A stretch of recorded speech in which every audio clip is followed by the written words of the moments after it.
elegancia, de la vez espléndida. Carolina Perín, Caro, ¿cómo estás? Muy bien, ¿cómo estamos? Muy Buen bien. comienzo de semana. Lo mismo, ¿eh? Bueno, es cierto, hay mucho calorcito Sí, hoy. sí.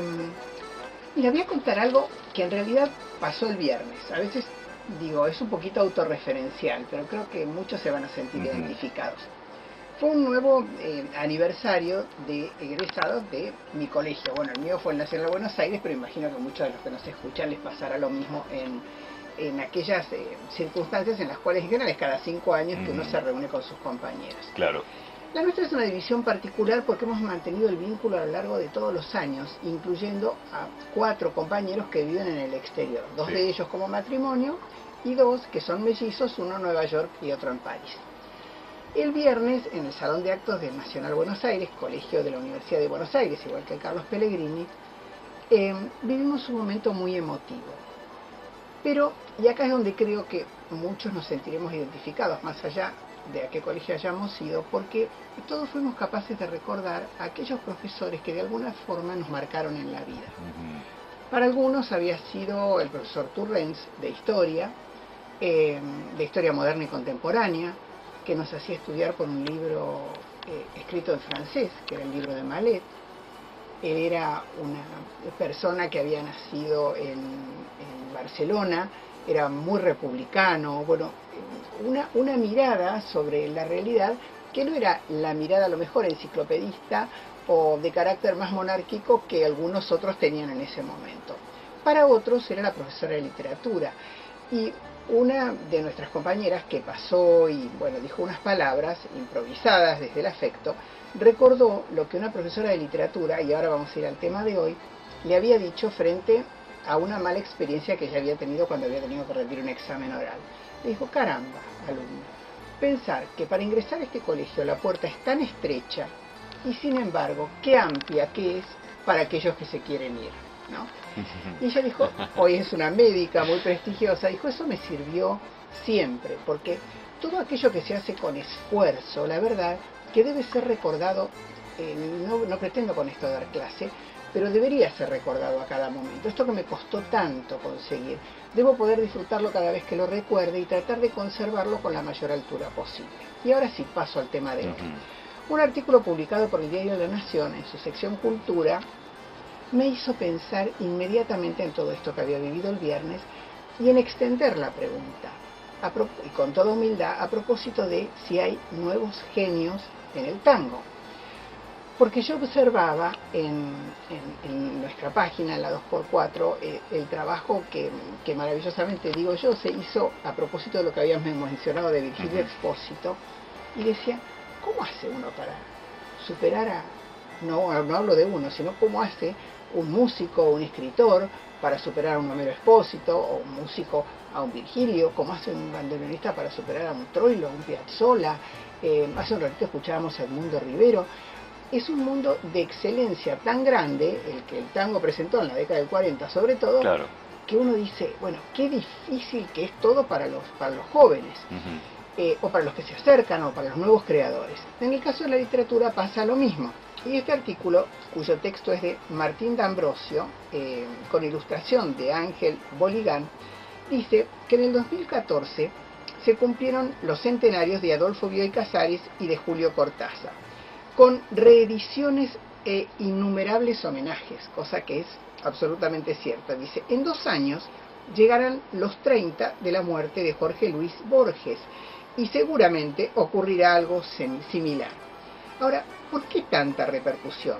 Dice, tanta gloria y loor a las figuras centrales de la literatura argentina del siglo XX. ¿Será acaso que no hay más grandes escritores argentinos que los reemplacen? ¿Dónde están los nuevos genios? Entonces yo pensaba, esto que decía al principio, la dificultad enorme que hay a veces de acceder de manera masiva, a pesar de que hoy las redes sociales ocupan gran parte del espacio de nuestra vida, como para poder dar a conocer masivamente algo que tiene valor. Pero una cosa es un texto que tiene valor y otra cosa es escribir como ellos escribían. Y no hablo solamente de la Argentina, hablo de los grandes escritores, hablo de un Shakespeare, hablo de un ganador de los premios Cervantes, hablo de un Sábato, y otro de los referentes a los que le pregunta, porque le van preguntando a distintas personalidades, ¿no? Es decir, ¿por qué creen que pasa esto?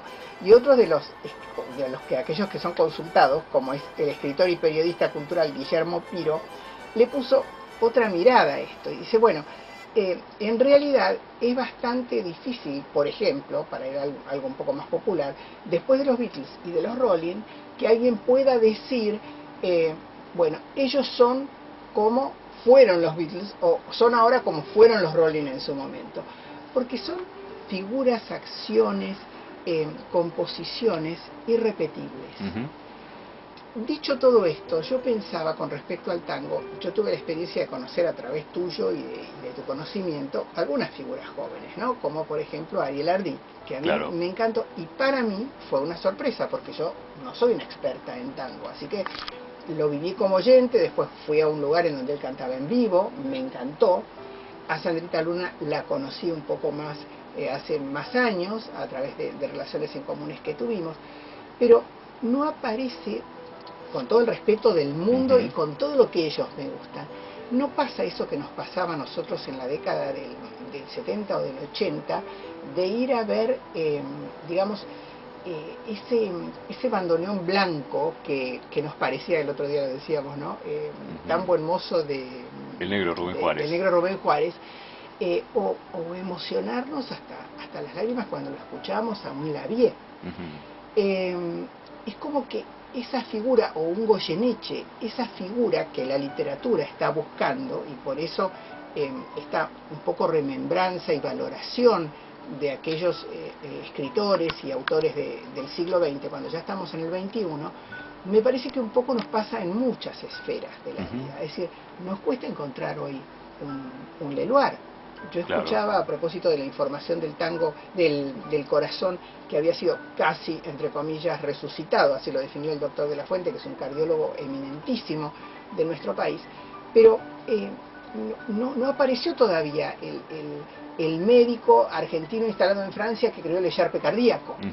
Es decir, a veces, y esta es una pregunta que dejo flotando para nuestros oyentes, que a lo mejor no tiene que ver estrictamente con el tango, pero sí tiene que ver con nuestra sociedad y de ella formamos parte, uno tiene la sensación de que las redes sociales actúan a favor de todo esto, pero quitan espacio para la reflexión.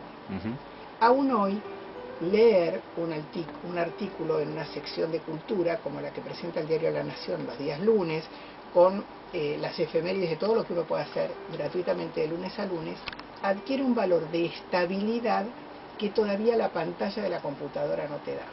Es una humilde impresión, y es una pregunta que yo dejo abierta nada más. Y sabés que coincido mucho con vos, y es más, los amigos oyentes que se quieran comunicar y dejar su idea lo pueden hacer, porque el tema da para hacer muchos programas, ¿no? Sí. Es complejo. ¿Sabés qué creo, a propósito de estos tiempos y las redes? Que la opinión ganó la escena y desplazó el pensamiento. Exactamente. Y la tienen muy difícil. Quienes hoy día aborden la literatura, o si nos corremos una columna y nos vamos al tango, qué difícil está, digo, habías mencionado algunos, Mansi, Discépolo, Cadícamo, los hermanos Expósito, en fin, y la lista continúa, ¿no? Pero tenían tiempo para pensar. Sí, había otros tiempos, otra dinámica. Otros silencios. Exactamente. Que no estaban ocupados por el parloteo permanente, a veces de frases vacías, de contenido.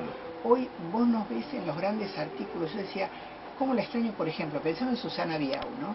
Y la extraño, pero de una manera enorme, porque mujeres de su generación, con las referencias que ella hacía a los artículos que escribía, que tenían que ver con citas de autores que había leído. Claro, una cultura enorme. Sí, y no por esto dejo de disfrutar, voy a un extremo, ¿no? A lo mejor un día mirar Bailando por un sueño, no estoy hablando de la solemnidad de lo académico, filosófico, no, estoy hablando de ese pequeño valor agregado que en cierta medida hoy es tan difícil de encontrar.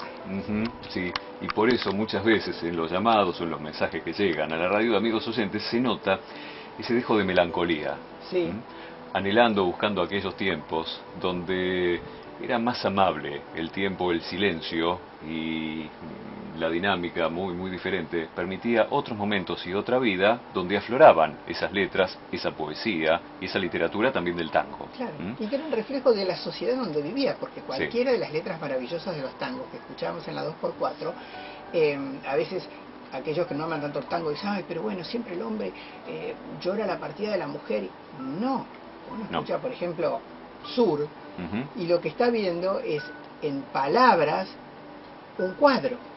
Sí, porque ocurre, porque es así, porque está pintado de esa forma. Y bueno, lo mismo yo creo que pasa con la literatura. Ojalá que recuperemos eso y que, vuelvo a decir, que esta posibilidad que hoy las redes sociales nos den también la posibilidad, a lo mejor, para nuestros hijos o para nuestros nietos, de ver que este premio Cervantes, en sus próximas ediciones, estén reeditando en lengua española aquella sensación que teníamos cuando de pronto veíamos a algunos de esos grandes autores que ya habíamos leído ir al Paraninfo de la Universidad de Alcalá de Henares y recibir su premio. Qué bueno, qué interesante, ¿no? Qué tema que has dejado, claro. Sí, lo traje livianito hasta ahora. Y para aquellos que hablan del tango y las letras, y suelen mencionar a Cacho Castaña, a Horacio Ferrer, Eladia Blasquez, Héctor Negro como lo nuevo del tango, hay algo aún más nuevo. Hay algunos jóvenes que van ahí, ¿no? Con su esfuerzo, su talento, como Alejandro Schwartzman, que es, bueno, uno de los más grandes talentos de nuestro tiempo como letrista de tango. Sí, genial. Qué lindo, Caro. Bueno, como siempre, seguimos. Un placer, ¿eh? Bueno, muchas gracias. Mi angustia y mi dolor podés calmar. ¿Qué tango hay que cantar? Decime, bandoneón, yo sé que vos también lloras de amor. Tuviste un desengaño como el mío, la noche que Malena se marchó.